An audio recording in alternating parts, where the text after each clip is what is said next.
Welcome back to another week of Pivotal Stories. Today we are dissecting the Spark Toro report, and the headliner is this: is AI stealing Google's market share? So what I'm going to do, I'll kind of set the stage for us a little bit here, and then we can dive into it.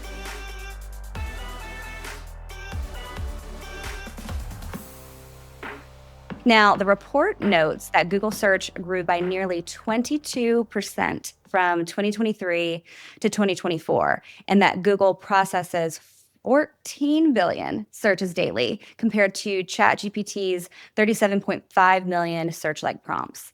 And the research even noted that only 30% of ChatGPT prompts are search-related to begin with. So there's plenty to unpack here, but long and the short, this report is saying that Google remains dominant and that marketers should prioritize data-driven strategies and focus on where their audience is, which for now is without a doubt Google. So I know this has been a big topic internally recently, so lots to unpack here. But Austin, let's start with you. What are your thoughts? Yeah, I mean, Joe, how many times have we had the conversation with prospects and clients and everybody forwarding articles to us about SEO is dead, SEO is dead. You know, Hinge, you guys are silly for constantly talking about SEO or whatever. I mean, how many times have we heard that, Joe? Well, I've attempted to get into every single episode of this podcast so far. It's a consistent theme. Yeah, I mean, one thing that is funny to me is that it's been a consistent theme that I feel like we've been joking about this since I started with Hinge 7 years ago. I mean, that's how long this like narrative of SEO being dead has been around, and I think that most people are saying that because SEO is difficult. I think maybe it's like the real problem that people have. So it's just much easier for us to say that it's dead and pretend like we don't have to pay attention to it. My headline takeaway from this is just to feel a little bit reassured. And I say that because off the back of a few months ago, I myself, I did not write an SEO is dead article, but I did write an article, and I'll pull it up here on the screen for those watching on YouTube. I wrote an article back in October of 2024, and I called it Panic at the SEO Disco. So if that tells you anything about Right. how I'm a millennial, and I guess the three of us are millennials here. All that to say, yeah, no, SEO is not dead, but there is, I think, a lot of concern, I would say reasonable concern about how much more challenging it has gotten. I'll just highlight a couple of things, right? So to the point about how challenging it is, Google has definitely been a little bit more greedier, right? Keeping people in the search platform. For content creators, making the prospect of paying for sponsored spots and top positions, making that a little bit more alluring, because getting those organic spots is harder. When AI overviews are added to the top of different Google search results pages, that just pushes all of the organic results down.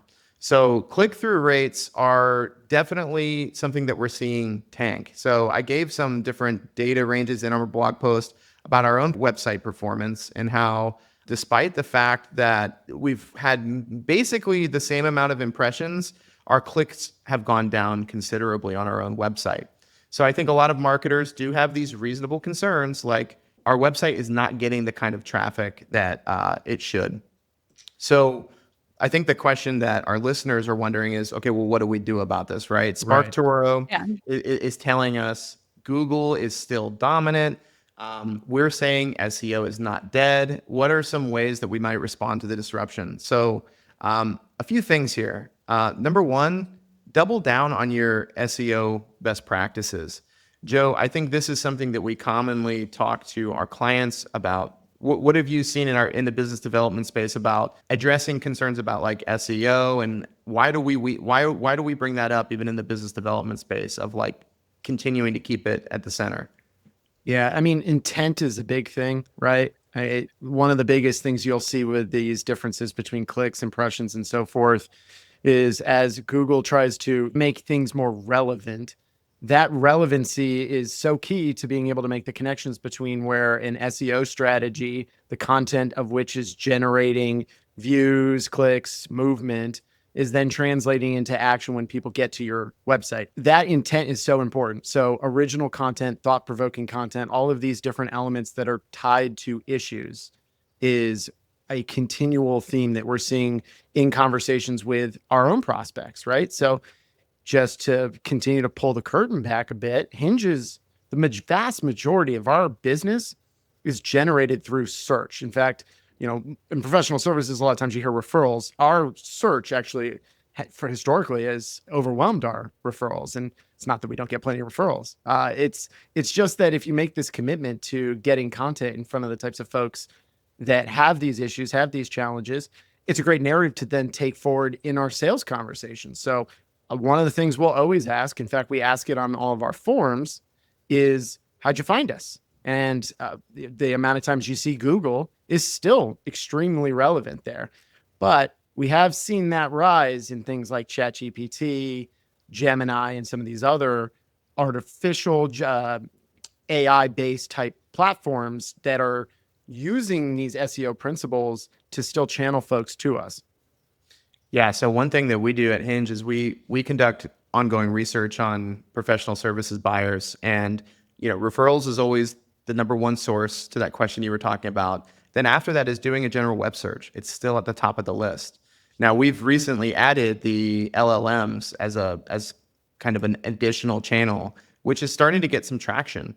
But one of the interesting things that we highlight in the article as well is that to the best of our knowledge at this moment, we are seeing a strong correlation between best SEO practices and then being found on these other platforms. So I mentioned how Google itself has changed, but Joe, I'm glad that you brought up that, one of the concerns, especially from the SparkToro article, is about how platforms like ChatGPT, Perplexity, Gemini, marketers are wondering like, oh man, is this just going to take away, traffic from our website? And I think to a degree, the answer is yes. But as MB pointed out, the findings clearly say that Google is still dominant. So what were our recommendations? Double down on those best SEO practices. That might mean doing an audit with an SEO specialist. Not every professional services firm has an SEO specialist in-house, and that's totally okay. We get that. Marketing is very omni-channel right now, and that's everyone what we're here for anyways. Yes, we can help with that. Side note, Joe, you just spoke to this, increasing the relevance of your thought leadership content, right? So that is absolutely an important thing. Another recommendation that we've talked about is creating a signature piece of content. To be fully transparent, I mean, the Spiraling Up podcast is one way that Hinge is now evolving and doing that. We also have our high growth study and our research reports. And I mean, more importantly, the work that we've done for our clients. I mean, this is the direction that we're heading is, as AI it's so easy to use now to create content. How are you going to create content that really sticks out and that people can associate with your particular organization? Joe, do you have any thoughts on that piece? I think if you follow each of these guidelines, you should have high hopes that they're going to work. High hopes. Continuing the Panic at the Disco. Yeah. Should just let it ride, man. We let the insiders get the jokes. That's right. Don't explain the joke. My bad. Increasing the visibility of your experts was the number 4 thing that we talk about. I mean, this is bread and butter stuff that we talk about at Hinge. Beyond your core marketing team and getting your experts into the mix, engaging them and integrating them into your marketing. And then finally, improving your ability to track and attribute marketing ROI. Our research has revealed this is to be a huge challenge right now for professional services marketers. But in terms of, if you're thinking about and you're inclined to say something like SEO is dead, it's not working. Well, how well are you tracking it? How often are you tracking it? How often are you making improvements to your content, your system, and actually making it a larger piece or a larger conversation within your marketing department? So these are different things that we've prescribed. MB, from the perspective of the SparkToro article, do you feel like we covered it in terms of some of this analysis, or what did we miss? Yeah, no, I think between the both of you, that was a great walkthrough, good recommendations. So just to kind of tie a bow on it here, While AI tools are important, what you guys are saying is marketers should prioritize efforts on platforms where their target audience is most active, which today is Google search. And just because there is hype around a new technology, marketers should always be looking at the data first to evaluate where their marketing dollars are best spent. So great job, guys. Say amen.